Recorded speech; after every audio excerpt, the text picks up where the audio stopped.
बिस्मिल्लाहिर्रहमानिर्रहीम। अस्सलाम वालेकुम। सेकंड जो तलबा वास्ते सलात लेक्चर है।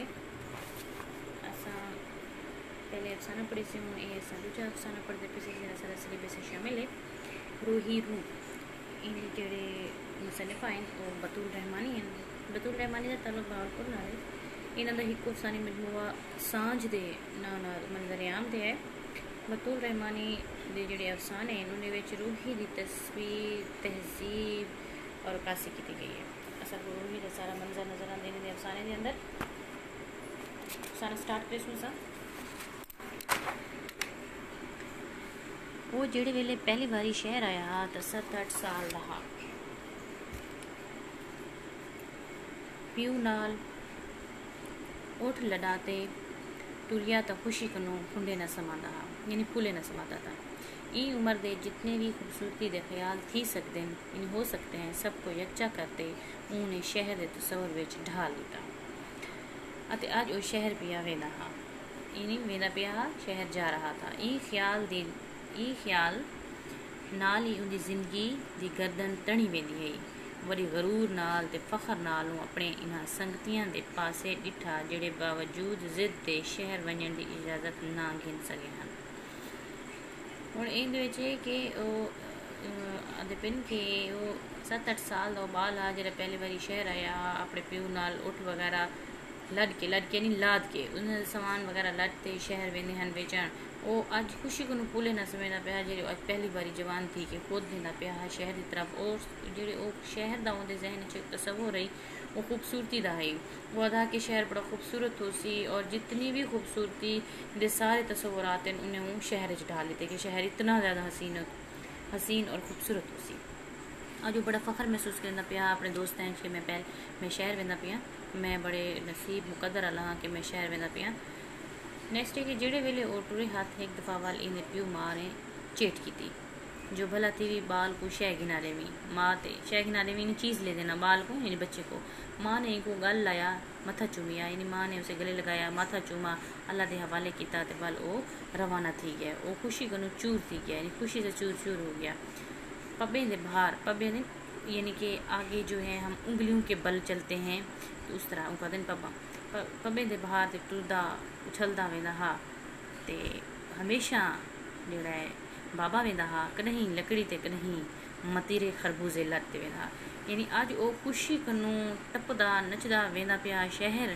हमेशा तो उनका बाबा वेंदा यानी प्यू वेंदा है बाप अबू वेंदा है कहीं लकड़ी उठते उते लड़ते वेंदा यानी लाद के जाता था और कभी मतीरे और खरबूजे। बाबा जेड़े वेले शहर वेंदा अम्मा ते सबे बाल कुछ पन तई अब्बे दे नाल टुरते वेंदे हैं। यानी कि जदा वो पहले आदे अब्बा वेंदा है अज तो पहले तो शहर वेंदा तो उहदे नाल अम्मा असा सबे यानी सब बच्चे बाल यानी पंध तई कुछ पंध यानी कुछ फासले तक असा अब्बे दे नाल टुरते वेंदे हैं। यानी बाप को रुखसत करने के लिए जाते थे वाल खज्जी तले निक्की टिब्बी ते यानी वाल यानी कि जब वो शहर अपने गाँव की हदूद क्रॉस करेंदा उसे उनका प्यू तो वाल खज्जी दे तले यानी खजूर के नीचे एक निक्की जी यानी छोटी सी टिब्बी यानी छोटी सी एक हल्की सी जैसे मट्टी की ढेरी कहते हैं गुटी भी उन्दे उत्ते सब खड़ वेंदे हैं ते बाबा पिछू वल ते देदा वेंदा है। यानी कि सारे उथां तक अलविदा करेंदे हैं और बाबा अग्गा वेंदे में पीछे मुड़ ते लेदा कि सारे को अलविदा करन दी वजह तो जे तई माँ उधर थी न थी वेंदी है तो वल वो सब भेणी भिरा रल मिलते खेडण टुर पौंदे हैं। मावां अपने कमाकारां को लग वेंदियां हैं। मुहब्बत दे ए मासूम ते बेसाख्ता मुजाहरे रोज़ दा मामूल हैं। यानी कि रोज़ दा मामूल हैं कि लोग अपने कमाकारां च मसरूफ थेंदे हैं और एक वे दे नाल खलूस मुहब्बत नाल पेश आते हैं ते बस्ती दे हर घर दा ये अंदाज है सारे घर विच मुहब्बत ते चाहत दा मजबूत रिश्ता है। और ये पैराग्राफ से नहीं पेशा को राइटर जी है मुसन्निफ़ा है जी और से पी कि रोही दे विच जेड़े रहने वाले लोग हैं इतने एक बे नाल मुखलिस होंदे इतना एक बे नाल मुहब्बत करेंदे इतना एक बे नाल प्यार करेंदे कि जब उन्हें कोई प्यारा उन्हें को दूर थी वे तो एक बे उनको दूर तक रुखसत कर वेंदे हैं कि उन प्यू जेड़े शहर उठते उते अपना सामान लकड़ी खरबूजे मतीरे लट के बेचण वेंदा है तो उनको बाल भी और माँ भी सारे कुछ तक वेंदे हैं रुखसत करके आते हैं और बाकी आते वाल अपने अपने कमाकारें मसरूफ थी वेंदे हैं तो लोग कितने दिन सादा सिंपल हैं और बस्ती का हर घर का यही अंदाज़ है। यानी सब घरों के अंदर यही मामूल था सब यही लोग ऐसा करते थे और सारे अपने घर में मुहब्बत ते चाहत दे नाल रहंदे पे हैं। सब दे बाल सबको प्यारे होंदे हैं। वस्ती दे एक घर विच कोई तकलीफ थी गई तो सभे की जंग ते कट्ठे थी गए। यानी अगर बस्ती दे विच, गाँव दे विच, पिंड दे विच कोई एक बंदे कोई तकलीफ थी वेंदी है तो सभे यानी सब गाँव के लोग एक ही जंग ते यानी एक टांग पर खड़े हो जाते हैं, यानी सब के सब कट्ठे हो जाते हैं फौरन। एक दा दिल जख्मी थिया तो सब ने अपने अपने वजूद विचों लहू रिश्ता महसूस किया। यानी अगर कहीं एक बंदे दा दिल जख्मी है तो सब लोग बस्ती दे इवें महसूस करते हैं कि सारे वजूद के विचों लहू रसदा पे, यानी जो खून है वो इस तरह कतरा कतरा टपक रहा है, गिर रहा है। ये एक जान हज़ार कालिब लोग रूही दा वसेब हन। ये एक जान हन हज़ार कालिब, यानी हज़ार दिल हन लेकिन जान ही की बन वेंदे हन। काका रसूला शहर गया ते वल ना वलिया, यानी काका रसूला जेड़ा हा उठते समान शमान चाह वेंदा ही, वो एक दफ़ा गया वल दोबारा वापस वलिया ही ना। कहीं वड्डी मोटर वाले दे नाल जिंद ला गया, यानी कि उसका एक्सीडेंट हो गया किसी मोटर वाले के साथ, वो हमेशा के लिए इनको छोड़ के चला गया। उन्दियां 3 धियां हन, इन 3 बेटियां थी। सारी बस्ती विच उनदा जेड़ा है औरत दा सिक्का है, यानी उनदे विच उनदा पूरी बस्ती दे विच मशहूरी है। पर उनदे बालां च अज तक ये ना जानिया जो सब इन्हां दे गैर हैं, या कोई चाचा सडेंदे, कोई सडवेंदा हा ते कोई मामा। यानी सारे बस्ती आले उनदा प्यो उनदे अब्बू दे पौते होने के बाद उन्हें नाल इतना प्यार मोहब्बत नाल पेश आंदे हैं कि बालां को महसूस ही ना थींदा कि कौन चाचा है कौन मामा है। यानी सब भी उन्हें इवें प्यार करते हैं जिवें चाचे मामे होवन। सब इतने शफीक ते मेहरबान हैं। ईद ते खुशियां जेड़ा है पुनियां ते उन्हां दे कपड़े लत्ते यानी कपड़े वगैरह ते ईद ते जेड़े होवे ना खुशियां वगैरह और कपड़े वगैरह हर चीज़ उन्होंने बालां को घेन के देंदे हैं बस्ती के लोग, और उन्हें उवें बनदे हैं जिवें यहाँ बाला नाल होंदे, यानी उन्हां दे नाल भी उवें ही प्यार करदे हैं जिवें बिन्ने अपने बच्चियां नाल करदे हैं। उन्दियां 3 धियां बस्ती दे चंद्र हैं, यानी वो रसूले काके रसूले दे 3 धियां इवें हैं जिवें चंद्र होवे। कहीं इन्हां दे पासे गंदी अख नाल ना डिठा हा, यानी कि बुरी या मैली आंख से किसी ने नहीं देखा था। बस्ती दे गबरू यानी नौजवान इज्जत ते गैरत दे मुहाफिज हैं। इन्हां दे रगां विच फिरदा खून गैरत ते मुहब्बत दा अमेज़ा, यानी इनकी रगों में गर्दिश करता हुआ खून मोहब्बत और जेड़ा गैरत दा अमेज़ा हा मिलावट ही उनदे विच मुहब्बत ते गैरत दी। बस्ती दी हर लड़की दी हिफाजत इन्हां दा फर्ज है। ये ज़रूरी नहीं जो इन्हां दी माँ जही होवे, यानी हर लड़की दी जेड़ी इज्जत दी हिफाजत इवें करदे हैं जिवें अपनी धी भेण होवे। ज़रूरी नहीं कि वो बस्ती दी हर औरत उनकी माँ या भेण होवे, लेकिन इवें हा कि जिवें उन्हें दी अपनी बेटी होवे। ये पाक ते साफ सुथरे माहौल विच कुदरत दे पाले इन्हां दे जवाना दे अपने ही तरीके होंदे हैं। हर किस्म की बनावट ते दिखावे कनू पाक और जानते जो मसलियत क्या होंदी है, जो मन विच क्या है ते बाहर क्या है। ये लोग इतने सादा हैं कि जेड़ा कुछ अंदरों है वो कुछ बाहरों है। अंदर इन्हें मुहब्बत पाकीज़गी है एक बेकी ते इन्हें दा जेड़ा है बाहर भी इवें ही है। अगर वो कहीं दी भेण को मैली अख नाल कदा नहीं लिठा, वो इवें समझते हैं कि जिवें बह दी धी भेण है, जिवें अपनी धी भेण होवे, इवें समझते हैं। नैक्सट है कि अज 10 साल बाद वालो शहर पिया वेंदा हा, यानी वो बाल जो 8 साल की उम्र कहीं गया हा, अज 10 साल थी चुके हूँ, अज दोबारा वेंदा पे। बाबा खुदा को प्यारा थी गया हा ते वो कम हूँ उन्हें करना हा, यानी कि उनका बाबा जेड़ा हा वालिद जेड़ा हा वो अल्लाह को प्यारा थी गया हा, यानी फौत थी गया हा, तो हूँ ये कम उन्हें करना, यानी उठते समान लड़ के शहर वेचण वञण ये जिम्मेदारी हूँ इंदो ते आ गई है। अगे वो बस स्याले को लकड़ी मरेंदा हा, लकड़ी मारने यानी कि लकड़ियाँ काटता था, जैसे जंगल में लोग लकड़ियाँ काटते हैं बेचते हैं। कि हुनाले को स्याला दिन सर्दियों में, हुनाला दिन गर्मियों को, हुनाले को वाड़ी दी देखभाल ते बाबा माल गिनते शहर वेंदा हा। यानी कि अब जब उनका वालिद जिंदा था उसका, तो वो क्या सर्दियों में लकड़ियाँ काटते थे, गर्मियों में वो वाड़ी या दिन जितना के लकड़ियाँ का एक किस्म का अंबार लगा के ढेर लगा के सुखाई जाती हैं, बेचने के लिए तैयार की जाती हैं, वहाँ उसे कहते हैं वाड़ी। उन्हें दी देखभाल करना और वह बाद ये लकड़ियाँ लाते शहर घेन वजना, यानी शहर ले जाते थे बेचने के लिए। अज ये जिम्मेदारी भी इनके मूढ़ियाँ ते आ पे, इसके मूढ़ियाँ आते कंधे को, यानी अब ये जिम्मेदारी भी इसके कंधों पे आ गई कि लकड़ियाँ कटवाना, सुखाना, बनाना, ले जाना सारा कुछ इसके जिम्मेदार, क्योंकि उसका वालिद फौत हो गया था।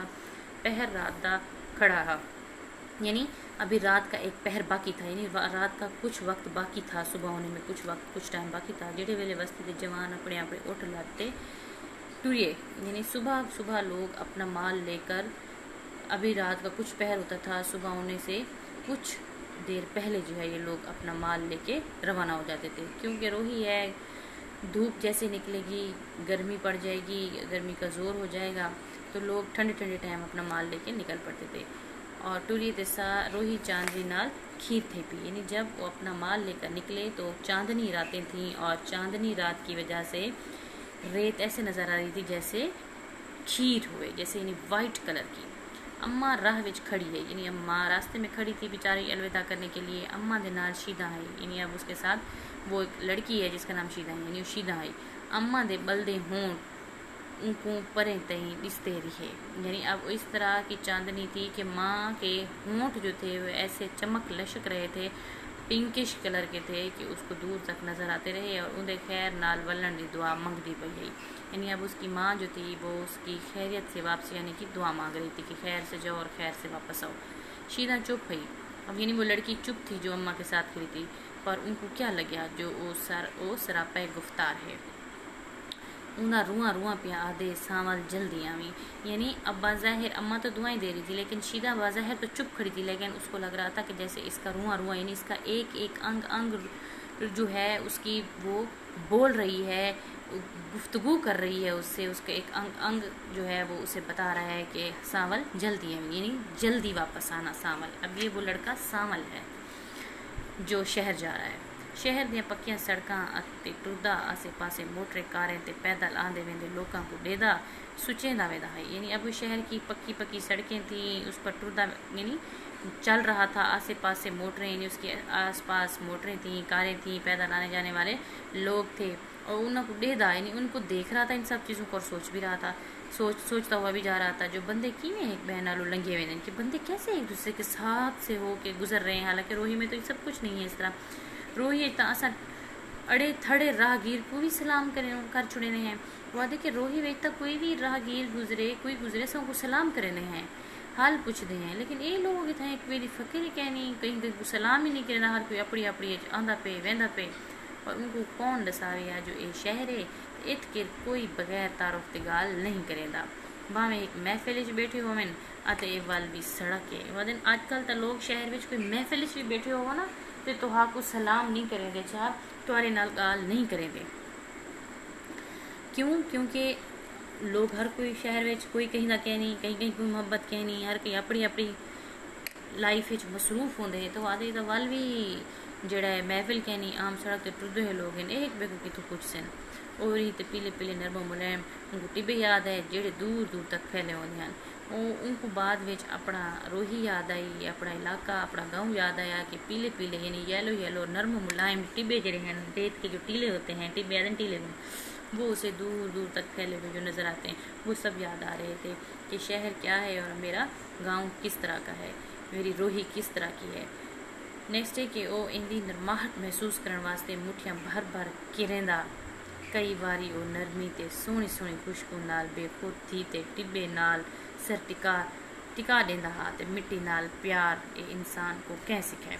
वो दिन के कहीं के वेले वो इंदी यानी इस मट्टी की रोही की रेत की नरमाहट महसूस करेंदा हा, और इन नरमाहट को महसूस करने वास्ते कि भाई मैं इसकी नरमी महसूस करूँ कि रेत और मिट्टी कितनी नरम है, तो वो मुठ्ठियाँ भर गिंदा हा और वाल मुट्ठी भर के हाथों से गिरा देता यानी गिरा देता था और नरमी महसूस करता था, उसकी सोहनी सोहनी प्यारी प्यारी खुशबू महसूस करेंदा हा और टिब्बे नाल सिर टिका देंदा हा।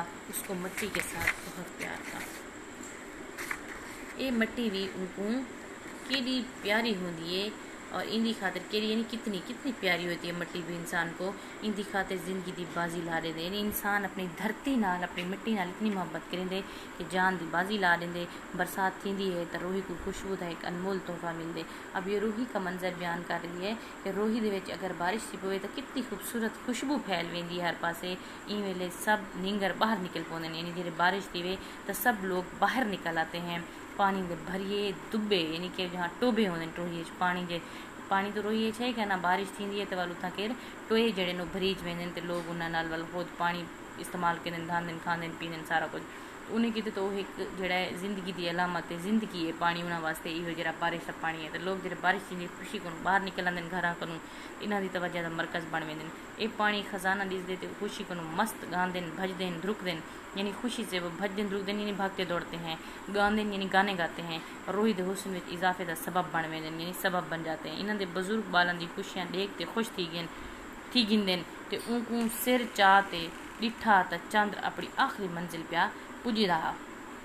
यानी वो इन बातों में महव था, सोच रहा था अगर उन्हें सिर चाह के नहीं अपना सोते सोते उसने अगर अपना सर ऊपर उठा के देखा तो क्या कि रात की बाकी आखिरी मंजिल थी। वो घबराते ऊंची ऊंची दीवारां दे पासे डिठा जेड़ियां सड़क दे दूहां पासों आसमान नाल गाली करदियां पईयां, आसमान से बातें कर रही थी।